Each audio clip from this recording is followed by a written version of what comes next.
Today's topic is routes of administering medication कि medication को कौन कौन से रूट के थ्रू दिया जा सकता है। तो different route of drug administration are oral, parenteral, topical and inhalation route. First is oral route. It is the easiest and most commonly used method। ज़्यादातर जो मेडिकेशन हम लेते हैं it is through the oral route। In this the medication are given by mouth or swallowed with any fluid। जब medication को mouth के through लेते हैं तो that is oral route. It include दो रूट आते हैं, सबलिंगुअल एडमिनिस्ट्रेशन और second is buccal administration. Sublingual, lingua किसको बोलते हैं? Lingua is called as the tongue, tongue को लिंगुआ बोलते हैं। तो sublingual means under the tongue. तो इसमें जो मेडिकेशन है उसको टंग के नीचे रखा जाता है, शोन हियर। ठीक है। सब medication are readily absorbed. Readily मतलब जल्दी, rapidly absorb when placed under the tongue to dissolve. क्योंकि जो टंग के नीचे ब्लड वेसल्स काफ़ी होती हैं तो एब्जॉर्प्शन जल्दी हो जाती है। जो मेडिकेशन हम सबलिंगुअली लेते हैं उसको स्वैलो नहीं करना है। सबलिंगुअल और आइदर बक्कल दोनों मेडिकेशन को स्वैलो नहीं करना है, उसको वहीं पे एब्जॉर्ब होने देना है। The medication given by this route should not be swallowed because the therapeutic effect will not be achieved. क्योंकि ये जो मेडिकेशन होती है इसका इफेक्ट गैस्ट्रिक एसिड के कंटेक्ट में आने से कम हो जाता है। So this should never be swallowed. After that next is buccal administration. Buccal means जिसमें मेडिकेशन को गम्स और चिक्स के बीच में रखेंगे, है ना। जैसे टीथ के साथ में जो गम्स प्रेजेंट होते हैं, गम्स और चिक के बीच में हम इसमें मेडिकेशन को प्लेस करते हैं। Administering the medication by placing in the mouth against the mucous membrane of the cheek until it dissolve. तो इसको भी स्वैलो नहीं करना है, इसको भी डिसॉल्व होने देना है। First route is oral route. It is of two types, sublingual administration and second is buccal administration. Then next route is parenteral route। As the name indicate, parenteral means the medication is given outside the alimentary tract।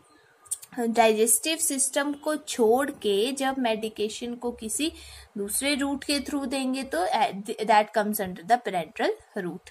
Parenteral means giving the therapeutic agent outside the alimentary track. Alimentary track कौन सा track है? Digestive system. Parenteral administration involve injective medication into the body tissue. तो इसमें जो medication inject की जाती है, administer की जाती है, वो बॉडी टिश्यू या बॉडी कैविटी में इंजेक्ट की जाती है। तो इसमें मेजर 4 रूट्स हैं, इंट्राडर्मल, सबक्यूटेनियस, इंट्रामस्कुलर और intravenous. Intradermal means the medication is administered into the dermis layer, है ना। जो स्किन है, स्किन की सबसे आउटर मोस्ट लेयर होती है एपिडर्मिस। एपिडर्मिस के नीचे डर्मिस। तो जब डर्मिस में इंजेक्शन को एडमिनिस्टर किया जाता है उस रूट को बोलते हैं intradermal route. Next is subcutaneous route. Injection into tissue just below the dermis of the skin. तो इसमें injection is given in the subcutaneous tissue. और intramuscular means when the injection is given into the muscle, जिसको IM route भी बोलते हैं, इसको subcutaneous SC root भी बोलते हैं। Then intravenous IV injection into the vein. These are the 4 major routes of parenteral administration as shown here। These are the layer of skin। This is the superficial or outermost layer, that is epidermis। Below epidermis, dermis is present। Below dermis, subcutaneous tissues are present, and below subcutaneous tissue, muscle layer is present। So when we give injection into the dermis, this is intradermal, ये intradermal root है, और जो इसमें angle बनता है that is 15 degree angle पे हमने injection लगाना होता है. After that intravenous route, in this the injection is given into the vein. This is vein in between the muscles और subcutaneous tissue there are veins, है ना. तो जब वेन में एडमिनिस्टर करेंगे तो that is called as the intravenous, और इसमें जो एंगल पे हमने इंजेक्शन को रखना है that is at 30 degree angle.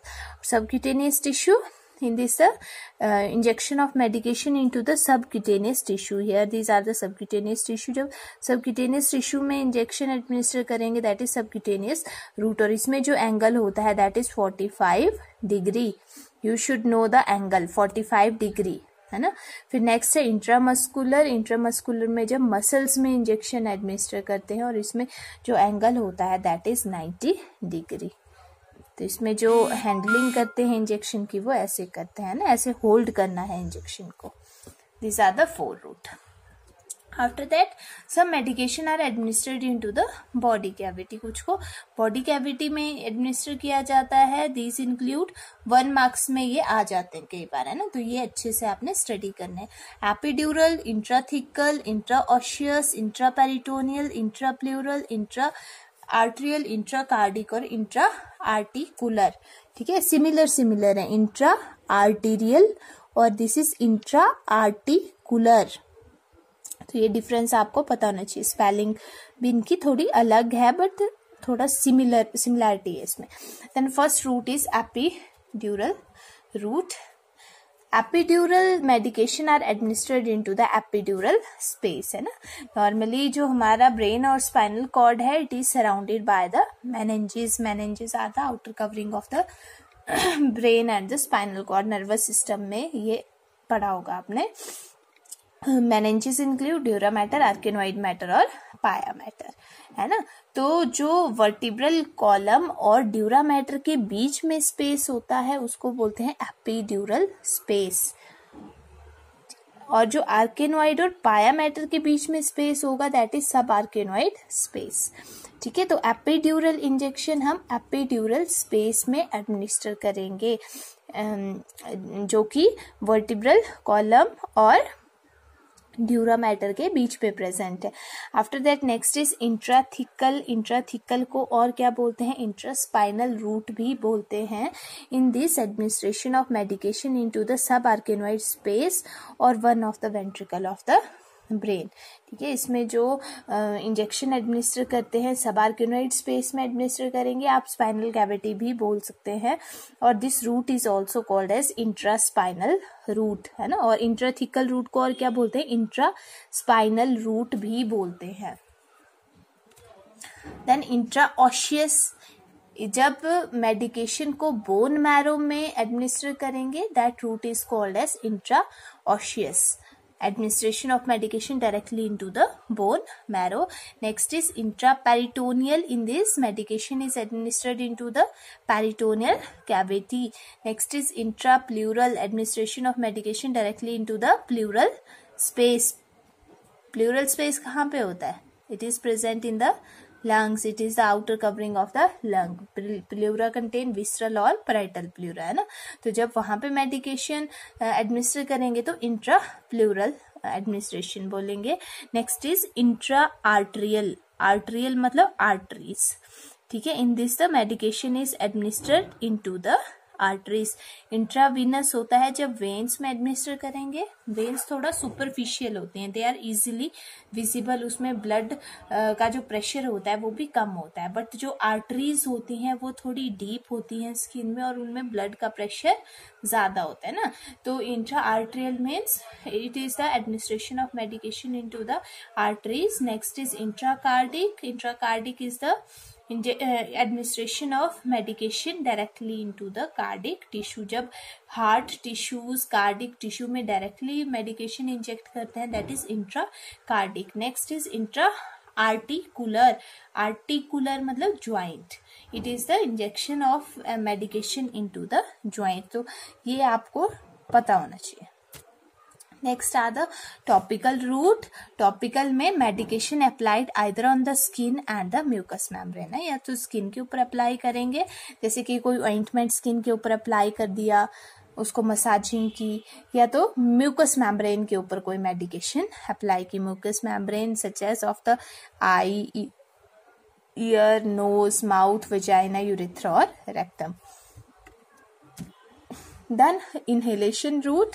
In this, the administer inhaled medication through the nasal or the oral passages or the endotracheal or tracheostomy tube. है ना, जब जो मेडिकेशन है उसको नोज या माउथ के थ्रू इनहेल करेंगे, that is inhalation route. After that the types of medication. Action की कोई भी मेडिकेशन जब लेते हैं तो उसके क्या एक्शन हमारी बॉडी में हो सकते हैं. First is the therapeutic action. Therapeutic effect हो सकता है, side effect, adverse effect, toxic effect, allergic reaction, idiosyncratic reaction, teratogenic effect and drug intolerance. तो फर्स्ट है थेरापेटिक इफेक्ट. थेरापेटिक मतलब नॉर्मली हम जिस चीज के लिए ड्रग ले रहे हैं वो जब इफेक्ट बॉडी पे होगा, दैट इज थेरापेटिक इफेक्ट. तो the therapeutic effect is expected और प्रिडिक्टेड, है ना. ये जो इफेक्ट होता है इसको हम एक्सपेक्ट कर सकते हैं कि जब हम एंटीबायोटिक लेंगे उससे हमारा कोल्ड ठीक हो जाएगा, इन्फ्लामेशन, जब हम पेन किलर लेंगे तो हमारा पेन रिड्यूस हो जाएगा, है ना. तो these are the therapeutic effect. तो ये एक्सपेक्टेड होते हैं, प्रेडिक्टेड होते हैं, and physiological response that a medication cause. तो for example paracetamol reduces pain, जो हमारी वर्किंग है बॉडी की उसको वो अफेक्ट करते हैं, ये वाले जो थेरेपेटिक इफेक्ट है. तो these are used for the promotion of health, prevention of disease, diagnosis of disease और to cure the disease. फिर नेक्स्ट है side effect and adverse effect. दोनों अलग अलग टर्म है, साइड इफेक्ट अलग है, एडवर्स इफेक्ट अलग है. जो साइड इफेक्ट हैं दे आर प्रेडिक्टेबल. हम प्रेडिक्ट कर सकते हैं कि अगर हमने कोई टैबलेट ली है तो उसका हमारे ऊपर थेरेपेटिक इफेक्ट तो पेन कम हो जाएगा, बट उसके साथ साथ क्या हो सकता है, कॉन्स्टिपेशन हो सकती है ना. तो these are the predictable and often unavoidable. हम प्रेडिक्ट कर सकते हैं बट उनको अवॉइड नहीं कर सकते हैं. Produced at the usual therapeutic dose. जब हम नॉर्मल जो डोज है उसकी वो लेंगे तो हम उन इफेक्ट को प्रेडिक्ट कर सकते हैं, और these are unavoidable secondary effect. For example nausea, कुछ जो मेडिसिन होती हैं उनको लेके नॉजिया फील होगा, या कॉन्स्टिपेशन फील होगा, लूज मोशन लग जाएंगे, या स्टमक पेन हो सकता है ना. जैसे कि अगर आयरन सप्लीमेंट ले रहे हैं तो उससे क्या हो सकता है, कॉन्स्टिपेशन हो सकता है, डार्क कलर स्टूल हो सकते हैं. ठीक है, तो ये प्रेडिक्टेबल होता है, मतलब हमें पता होता है कि इस ड्रग को लेने से ये इसके थोड़ा बहुत साइड इफेक्ट हो सकते हैं. After that adverse effect. Adverse effect कैसे होते हैं, अनडिजायरेबल, मतलब उनको हम ना तो प्रेडिक्ट कर सकते हैं ना तो वो डिजायर कर सकते हैं. Severe responses to medication. These both are different term. After that next is toxic effect. Toxic effect कब होता है, जब हम किसी ड्रग को प्रोलॉन्ग टाइम तक, बहुत ज्यादा टाइम तक अगर लेते हैं तो उस ड्रग्स का जो लेवल ब्लड में होता है दैट इज इंक्रीज्ड, है ना. तो वो जो मेडिकेशन है ब्लड में एक्युमुलेट हो जाएगी. किस वजह से एक्युमुलेट हो सकती है, या तो उसका मेटाबॉलिज्म प्रॉपर नहीं हो रहा है या एक्सक्रीशन उसका प्रॉपर नहीं हो रहा है, क्योंकि कुछ जो मेडिकेशन होती हैं they are metabolized by the liver and excreted by the kidney, है ना. अगर किसी को लीवर डैमेज हो गया, लीवर प्रॉब्लम है, इन्फेक्शन है, तो वो मेडिकेशन प्रॉपरली मेटाबोलाइज नहीं हो पाएगी. Due to this the medication level is increased in the blood. तो जो टॉक्सिक इफेक्ट ब्लड में मेडिकेशन इंक्रीज होने की वजह से जो हमारी बॉडी में टॉक्सिक इफेक्ट हो जाता है, फॉर एग्जांपल लीवर डैमेज और the kidney damage. After that next is allergic reaction. ये भी अनप्रेडिक्टेबल इफेक्ट होते हैं, बट इसमें हमारी जो इम्यून सिस्टम है वो किसी मेडिकेशन के लिए ओवर रिएक्ट कर जाएगा. तो these are unpredictable immunological responses to medication. जब हमारा जो इम्यून सिस्टम है वो किसी मेडिकेशन को के लिए हाइपर एक्टिव हो जाएगा, that is the allergic reaction. For example, paracetamol produces rash or swelling as allergic reaction. After that, idiosyncratic reaction. idiosyncratic reaction में क्या है, जब किसी पर्सन को कोई मेडिकेशन दी तो पर्सन या तो ओवर रिएक्ट कर जाएगा उस मेडिकेशन के लिए या तो अंडर रिएक्ट कर जाएगा. ठीक है। तो अ पेशेंट ओवर रिएक्ट और अंडर रिएक्ट टू मेडिकेशन और has a reaction different from the normal, जो नॉर्मल रिएक्शन उस मेडिकेशन को लेके होना चाहिए उससे वो अलग बिहेव कर रहा है। For example a child who receive Benadryl, Benadryl is a type of sedative, है ना। अगर मतलब थोड़ा सिडेशन के लिए उसको सिरप दिया गया तो पर्सन क्या फील करेगा, एक्साइटेड फील करेगा, बट सेडेटिव से क्या होना चाहिए, पर्सन ड्राउजी फील होना चाहिए, है ना। तो वो कैसा रिएक्शन हुआ, ओवर रिएक्ट करना या अंडर रिएक्ट करना, है ना। फिर नेक्स्ट है टेराटोजेनिक इफेक्ट। टेराटो मतलब टॉक्सिक इफेक्ट, तो it is the ability of a drug to cause foetal abnormality. अगर किसी ड्रग को लेने से, अगर कोई ड्रग कोई प्रेग्नेंट वुमेन लेती है, ठीक है, और प्रेगनेंसी में वो ड्रग लेने की वजह से उसमें फिटल एबनॉर्मेलिटी हो जाएगी, जो उसके वॉर्म में जो फिटस है उसमें एबनॉर्मेलिटी हो जाएगी, तो that drug is called as the teratogenic effect. उसके इफेक्ट को टेराटोजेनिक इफेक्ट बोलेंगे। तो it is the ability of a drug to cause fetal abnormality when administered during pregnancy, है। तो इसलिए प्रेगनेंसी में कम से कम ड्रग्स लेने के लिए बोलते हैं, क्योंकि कुछ जो ड्रग्स होते हैं they cause the foetal abnormality और their effect is called as the teratogenic effect. After that next is drug intolerance. It is the inability of person to tolerate a drug and is unpredictable. जब कोई person किसी drug को tolerate ना कर पाए तो that is called as drug intolerance. This is all about topic.